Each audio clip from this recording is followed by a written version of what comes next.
हमने अभी समझा कि इंट्राडे का जो हम लोग जो इंट्राडे ट्रेड करते हैं उसका प्रॉफिट और लॉस प्राइस वाइज चलता है, और जो हम लोग ये ट्रेड करते हैं स्टोन एज, उसका जो प्रॉफिट लॉस चलता है वो चलता है टाइम वाइज। टाइम वाइज मतलब क्या होता है? प्राइस वाइज तो आपको समझ में आ गया कि भैया आपने इंट्राडे पे कोई ऑप्शन लिया, 100 रुपए पर लिया, 50 रुपए आ गया, 40 रुपए आ गया, या 30 रुपए का स्टॉप लॉस हिट हो गया, जो भी हिट हो गया वो आपका प्राइस की डेविएशन के ऊपर काम करता है।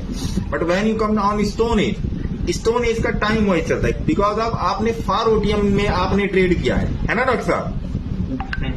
फार ओटीएम की ट्रेडिंग का जो रेशियो होता है वो ये होता है कि टाइम डिपेंडेंट होता है। टाइम डिपेंडेंट मतलब क्या कि एक ऑप्शन, मान लीजिए कोई ऑप्शन 50 रुपए का है, सपोज दैट 50 रुपए का है, तो उसमें इंट्रेंसिक वैल्यू है ही नहीं, उसमें जो है इंट्रेंसिक वैल्यू है ही नहीं, उसमें है टाइम वैल्यू।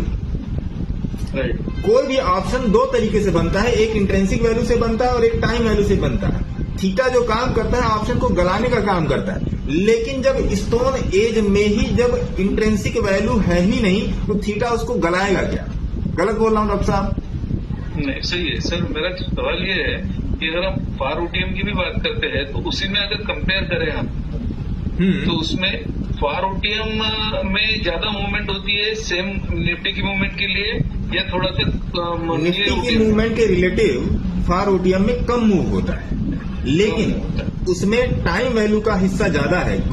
टाइम वैल्यू का हिस्सा मतलब उसमें टाइम वैल्यू या इंट्रेंसिक वैल्यू है ही नहीं। तो जब इंडेक्स आपका चलने की शुरू करता है, इंडेक्स क्या होता है?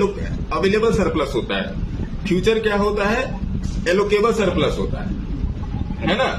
तो जब ये चलना शुरू कर देता है तो उस ऑप्शन में आपका इंट्रेंसिक वैल्यू भरना शुरू करती है। वो इंट्रेंसिक वैल्यू जैसे जैसे उसमें फिलअप होती है, वो इंट्रेंसिक वैल्यू स्टॉक उस ऑप्शन के प्राइस को उठा के ऊपर ले आती है, लेकिन मार्केट के नीचे आने की स्थिति में वो इंट्रेंसिक वैल्यू इतने जल्दी निकलती नहीं है, और अपने करंट एक्सपायरी से बहुत दूर होने की वजह से मार्केट अगर मान लीजिए 400 पॉइंट गिरेगा तब आपका स्टोन एज ऑप्शन 40 पॉइंट या 30 पॉइंट गिरेगा। आप लोगों ने पहले भी देख लिया, तब वो गिरेगा। इसका मतलब क्या कि मैं 30-40 पॉइंट तक मैं इतना सेफ हूं कि निफ्टी को 400-300 पॉइंट गिरना पड़ेगा तभी तो मैं निकलूंगा। ये है टोटल वर्किंग इंट्रेंसिक वैल्यू और टाइम वैल्यू पे प्राइस वाइज और टाइम वाइज, है ना साहब?